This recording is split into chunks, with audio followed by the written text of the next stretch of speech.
Okay, guys, we're back again. Welcome to the Boyd Brothers, or the Brothers Boyd Studio, live in New Bern, North Carolina. Daniel is joining us from Rocky Mount, North Carolina, Hi.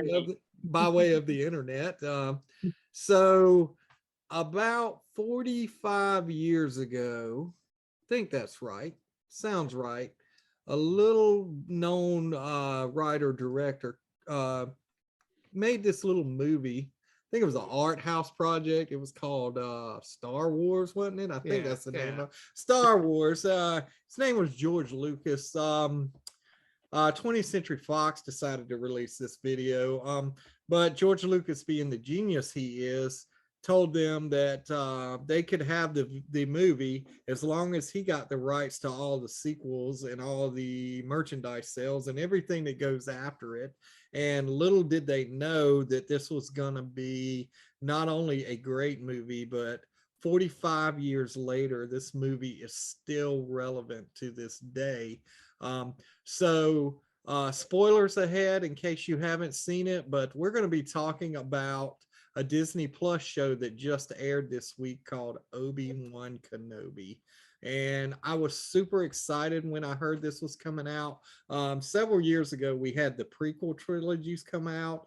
They're not my favorites, but there are some really great actors and acting in there. And one of those actors was Ewan McGregor, who played a young Obi-Wan Kenobi. If you saw those, you saw that he took the time to study the character, and it almost looked like they had just de-aged Alec Guinness, who played Obi-Wan in the original Star Wars, and just put him in there. We got to see a younger Obi-Wan Kenobi. We got to see some great lightsaber fights, and anybody who knows the story knows that at the end, he was tasked with taking young Luke Skywalker to Tatooine, to his family, where he would be hidden and would be safe from the Empire. We open up Obi-Wan, the new series, which we released two episodes this past Friday, and so we've got 4 more to go. But the beautiful thing is we got this great synopsis from the whole prequel trilogy, so you don't ever have to sit through that horrible trilogy anymore. I'm not going to say horrible, but you don't have to deal with 4 hours of Jar Jar Binks, so that's always good. It had its high points, and all those high points were shown in that build up to the Obi-Wan series. You know what the best high point of the whole series was?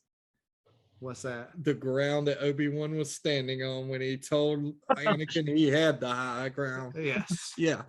So yeah, obviously, the series starts off showing that. We get a quick synopsis, and then kind of blew my mind, but we actually flash back to the Jedi Temple when Order 66 was going down, and you see a group of Padawans who are learning how to use the Force when Order 66 happens. Now, we all know in the old movies what happened. The only thing we saw was Anakin going in and wiping out everybody, kids included.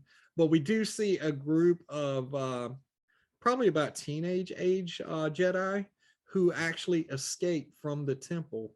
So we know that there are more Jedi out there, which leads us to the formation of the Inquisitors, which is a group of force-wielding individuals who have been hired by the Empire to hunt down and eliminate all the Jedi. So once we move on from that, we get to see what Obi-Wan's been doing for the past 10 years, because we jump ahead for 10 years. Josh, you want to kind of elaborate a little bit on where we go from there? And yeah, we jump ahead 10 years, and Obi-Wan is working at some sort of meat packing company. Yeah, it was like a sandfish thing. Yeah, a sand whale or something. They were chopping whale steaks off of. It looked like a manta ray. Yeah, it did. It was pretty wild looking, Daniel. But in that scenario, we run into the Inquisitors coming back after a Jedi on Tatooine. Little did we know that the Jedi they're looking for is not Obi-Wan. I believe that young Jedi was one of the Padawans that we saw escape. And I don't know about you guys, but I kind of took from the story this week I think, spoiler alert, I think the third sister of the Inquisitors is one of those Padawan that you saw in the beginning of the episode. Oh, I absolutely agree. I think some of the Inquisitors were actually Padawans who decided to use their power for evil to help, and that's what kept them alive. Um, I thought that was pretty interesting. We get to see a young Luke Skywalker. How did you guys feel when you saw Luke Skywalker sitting on that thing? I thought it was a perfect addition to the show, a great view. I love the fact that he put on Anakin's old goggles and is sitting there like he's riding a pod racer around on top of the house. That was just a beautiful way to do it. My immediate thought was that he is his father's son. Was I saw that, it was just like, yes, this is little Annie right here. And I kind of wanted to get you guys' thoughts because it was one of those point at the TV screen moments for me. Did you see when the Jawa showed up to Obi-Wan's cave where he was living? One of the things he gave him was the little T-14 model that we actually see Luke playing with in the Star Wars when he's actually oiling C-3PO. What were your feelings on that? Did nostalgia hit then, or how did that go for you? It's a nice little nod, you know. It's not like just throwing in your face something. It's just like a nice little nod, I thought, honestly. That's just nostalgia without being just like, hey, look at this, you know. Really nice. Once again, it's Filoni and Favreau doing what they do best. They're taking the parts of the movies and connecting them in ways that you never thought you would see. And by the second episode, I was just amazed with the connections that we were getting. Right. I know we've spoiled a little bit of the show by watching it, and that's kind of what we'll headline this, spoilers. But the I guess it was the red herring that we got in the preview with Luke Skywalker. If you watch the trailer, that's the only Luke Skywalker you see in 2 whole episodes. So know this for a fact, and it was something that I kind of thought about too. For the past 5 years, we have kind of been stuck on Tatooine between the telling of Boba Fett and the Mandalorian and things like that. This series does not stay on Tatooine. We are leaving Tatooine, and there is a surprise location at the beginning of it's in the first show, not actually in the beginning, but when it goes there, I'm not going to cry. I mean, I'm not going to lie, but I had some like man tears rolling down my face. Actually, I'm starting to tear up a little bit just thinking about it. But it just, me as a Star Wars fan, I've been there since the beginning. You couldn't ask for anything better in this show. We are getting a story that is bridging a gap for something that we saw 45 years ago. And we're like, are we actually going to get this story? Is this actually going to happen? And you know what? Filoni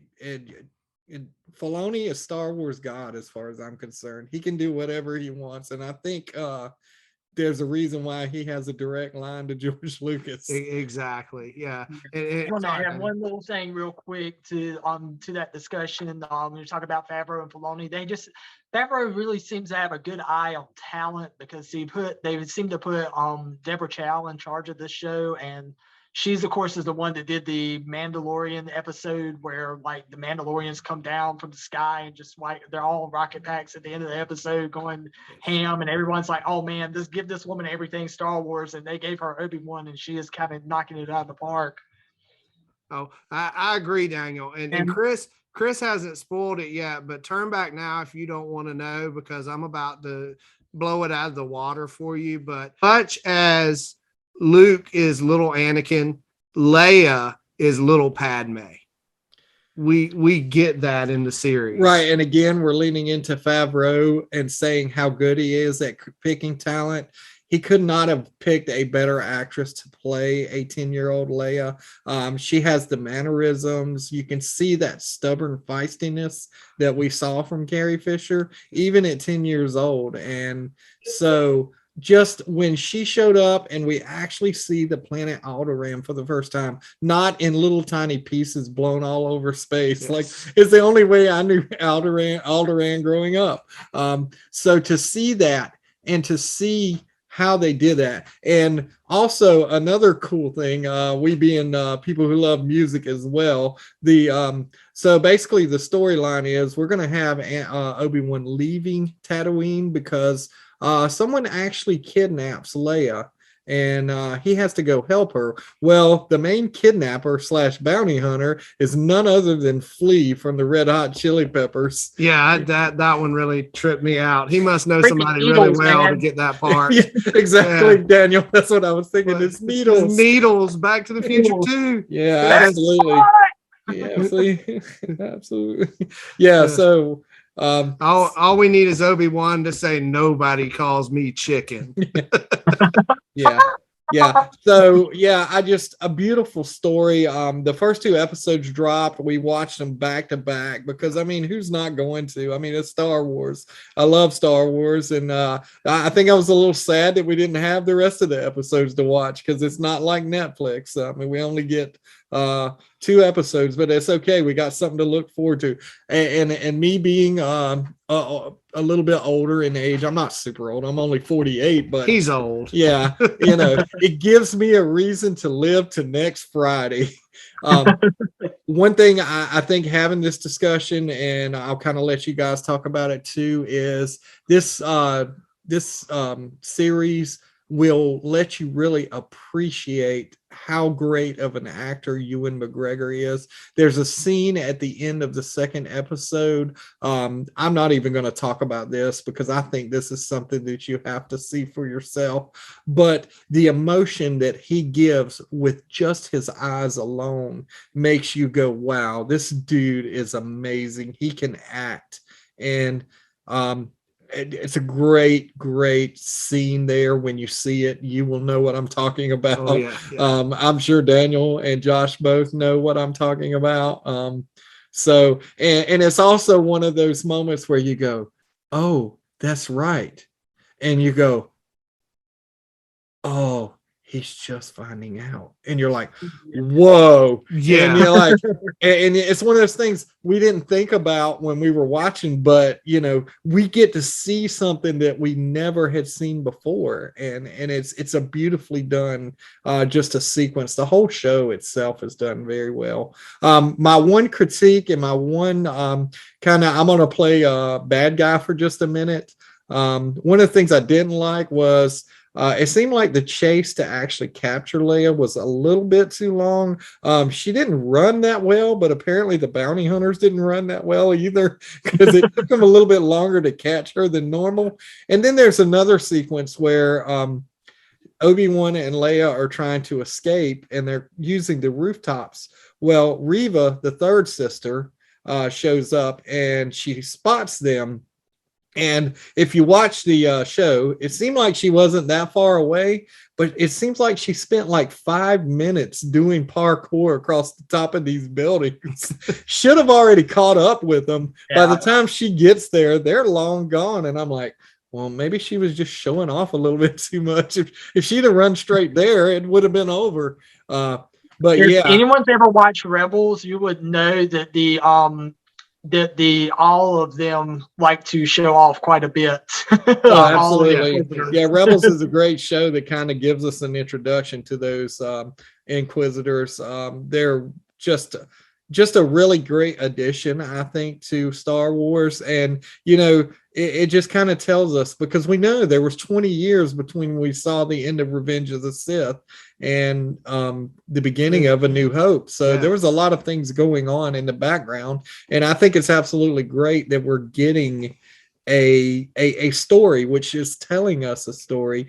So kudos to Disney Plus for just being able to be a platform where they can tell these stories. Because if you think about it, guys, 20 years ago we couldn't have had these stories because we just didn't have the channels for it. And actually, I don't think the money was there either, but the budget or the special effects. Nobody in television was willing to invest the kind of money that they will, and any studio will in streaming. So like a lot of shows, like just genre television in general, just never got the budget that you would get now for something. Right, right. And what another cool thing is just the way they film things now. They have this amazing studio. We know that we've seen over the years, Star Wars, when it came out in 77, it revolutionized filming. I mean, it holds up today. I can watch it today and the special effects are still great. They don't lose their, and then 93, we got Jurassic Park, and that changed things. As a matter of fact, I'm wearing Jurassic Park today. That's a beautiful milestone in filming where we actually saw living, dinosaurs walking around, not really living, but they were living on screen for us and eating people and taking guys off toilets and everything. Exactly. But then you jump ahead a little while and movies changed even more when we got to a little movie called The Matrix, where we introduced something called bullet time, which just changed the way movies were filmed. And now we have Favreau's company has created this way of filming things, and he has this great stage studio, and it just looks like, perfection. You don't even have to be on a set or on a location set, because they can create it on this. It's almost like a 360-degree screen where you only build half a ship and they project the rest of it on the screen, and it looks like the whole ship is sitting there. So they are doing some great work over there at Disney and at Marvel, and of course Disney is owning everything. So, I don't know what they're going to buy next, but as long as they keep doing good things, they can buy whatever they want. Yeah. So as long as they keep making good content. A final thought, guys, for something I saw today. Star Wars Celebration has been going on this weekend. Have you guys heard the news about the new Ahsoka show? Actually, I haven't today. I've been trying to keep up. There's been a lot of trailers and stuff, but I did not see today. But it's fine if you want to go ahead and tell us what's going on. I've had the 10-hour workday from hell, so go ahead and give me some good news. Yes. Well, when Rosario Dawson walked out on stage to talk about Ahsoka, she had Chopper roll out beside her from Rebels in live action. Oh. And from what I've heard on the internet, they showed clips from the show, and you get a back shot of Chopper and Hera Syndulla, and then you see live action Sabine Wren. Oh, that's so beautiful. So, I love Sabine Wren. Actually, my dog is named Sabine. We call her Bean for short, but she's got a Star Wars name, of course. Yeah. So I'm super excited for that. I mean, that's just more great content coming from Favreau and Filoni. Oh, I'm excited to see the Ghost up close. That ship, we've seen it in some of the Star Wars films in battle sequences, but a live action Ghost with Hera piloting is going to be pretty awesome. Rumor I'm hearing is that Sabine, if they have really cast her and everything, that she's probably going to be in the Andor series too, because it deals with the rebellion and stuff like that a lot too. Exactly, because she is known as General Syndulla, and actually I've heard her name come up in several things here recently. You actually hear, I know where it was. I am reading Star Wars comics right now, and they made mention of her as one of the generals of the rebellion in the latest comic that I was reading. And this takes place between Empire and Return of the Jedi. So she's a very strong character who is just continuing to survive, because we know we saw the Ghost in Rise of Skywalker. Yeah. So I would hope they would actually deal with the end of Rebels as well with the Ahsoka series, and we actually get to see what happened to Ezra as well, because Ezra Bridgers is still out there somewhere, and they are going to be dealing with her looking for Grand Admiral Thrawn. So I'm guessing that's probably what the series is going to be about. All right. My vote is still for Rahul Kohli to play Ezra Bridgers. Yes. Ezra. All right. So real quick before we wrap up, we're talking about Grand Admiral Thrawn. Actually, we're all excited for Obi-Wan next week. Yeah. I'm gonna give my dream casting for Grand Admiral Thrawn, and you guys can give yours, and then we'll just kind of wrap this video up. He was just in a movie recently. It did not fare well. People did not like it. I enjoyed it. I maybe it's because I came in with lowered expectations. The movie that shall not be named is a Sony Marvel movie. We'll talk about it eventually when we talk about rotten movies that didn't meet their expectations. They've already made changes to the movie in the theater since it's been out, I heard today. Yeah, I heard that as well, and that's pretty sad. But one of the guy who played the villain is also very popular for playing the Doctor on Doctor Who. He was the what do we say, the 12th Doctor? Yeah, the 12th Doctor, Matt Smith. Could you imagine? No, he was 11. He was 11.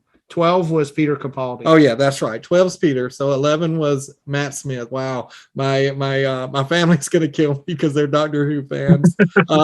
But could you imagine a blue Matt Smith as Grand Admiral Thrawn? I think it could really work.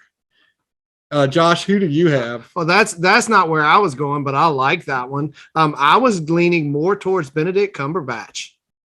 I could see him playing Grand Admiral Thrawn, even though he's, Doctor Strange at Marvel. I think he could play that part well. Yeah, I kind of like that. And you know what? One more. We got him as a Star Wars character. We got him as a Marvel character. Now he just needs to be a Disney princess, and he gets the trifecta. Exactly. I'm gonna throw the oddball choice here. He's already been the voice of Grand Admiral Thrawn. I'm gonna go with Lars Mikkelsen. He's already kind of that lanky look that the Chiss have, anyways. Just paint him blue and let him go, and he'd be great. That voice is perfect for on Thrawn. Yeah, absolutely. Yeah. I agree. I've heard that before too, and I don't see anything wrong with that. And it may work better. Sometimes when you stick a lesser known character in a role, they're able to own it better than say a Matt Smith, who every time I see him, the only thing I see is the Doctor. Because I mean, look at Katie Sackhoff. I mean, that was a perfect animation to live action transition, honestly. So. Right. And she's one who was able to actually do that because, I love Katie Sackhoff. I loved her as Starbuck on Battlestar Galactica, which is a great sci-fi show. I also loved her. There's a show, and now the name of the show leaves me right now. It was a Netflix show. It was a Western, and she was amazing on that show as well. If you haven't seen it, I would say check it out. Maybe by next week I'll actually remember what it is. So. Yeah. But just look up Katie Sackhoff on IMDb and you can find out the name of it. Again, it's a Western. It's really good. And so I think that's all we got this week. Again, we're looking forward to next week, Obi-Wan Kenobi, for the surprises that we might get. Also, just one little last surprise. And when we land on the planet, there's actually a 501st Stormtrooper who is begging for money with his clone trooper helmet. And if you look really close, you can see that it is actually Tamura Morrison playing the clone trooper. So good. Have a great week. Enjoy your week in anticipation for Friday. And until we see you, may the force be with you.